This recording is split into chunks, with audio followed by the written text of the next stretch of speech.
महाराष्ट्र और हरियाणा से मिली हार के बाद अब इंडिया अलायंस का कुछ यूं हाल है कि दो सबसे मजबूत धड़े समाजवादी पार्टी और तृणमूल कांग्रेस ही कांग्रेस पार्टी के साथ खड़ी होती हुई नजर नहीं आ रही है। दरअसल दोनों पार्टियां अब विधानसभा के चुनाव में कोई कॉम्प्रोमाइज नहीं करना चाहती है और यही वजह है कि चुनावों को देखते हुए अब पार्टियां अपने अपने मुद्दे सेट कर रही हैं बजाय कांग्रेस के मुद्दों को तवज्जो देने के।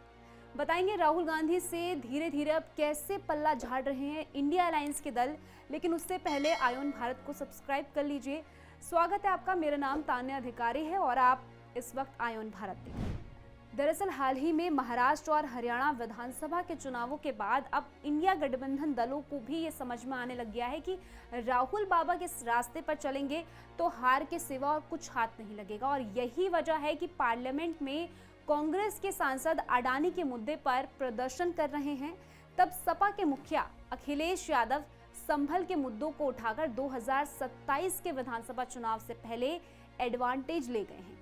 और इस तरह से अखिलेश यादव ने संभल का मुद्दा उठाकर मुस्लिम वोट साधने की कोशिश की, लेकिन अपनी कम राजनीतिक सूझबूझ के चलते कांग्रेस पार्टी से संभल का मुद्दा फिसल गया, ठीक उसी तरह जिस तरह से विधानसभा के चुनावों में हरियाणा और महाराष्ट्र फिसला।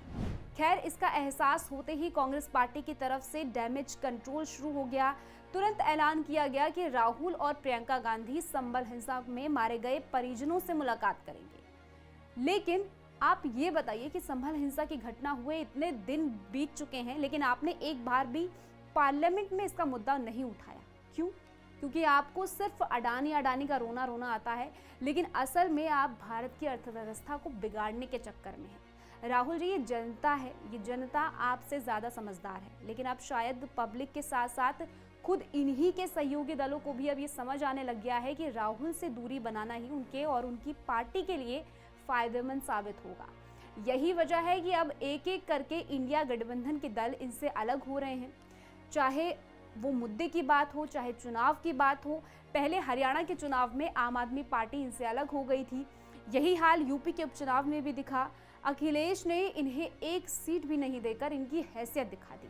महाराष्ट्र में भी जहां इनकी सरकार बनी है, वहां पर भी बेचारे उद्धव ठाकरे अब पछता रहे हैं कि काश कांग्रेस के साथ गठबंधन नहीं किया होता तो शायद उन सीटों पर भी प्रचार करते तो वहां पर भी एक दो सीट इन्हें मिल ही जाती। लेकिन कुल मिलाकर अब सबको समझ आ गया है कि राहुल मनहूस है। खैर, राहुल के नेतृत्व में इंडिया गठबंधन का क्या भविष्य होगा ये आगे देखना होगा, लेकिन आप बताइए कि आप इस मुद्दे को लेकर क्या सोचते हैं। हमें कमेंट सेक्शन में ज़रूर बताइएगा अपनी राय, लेकिन फिलहाल के लिए इतना ही।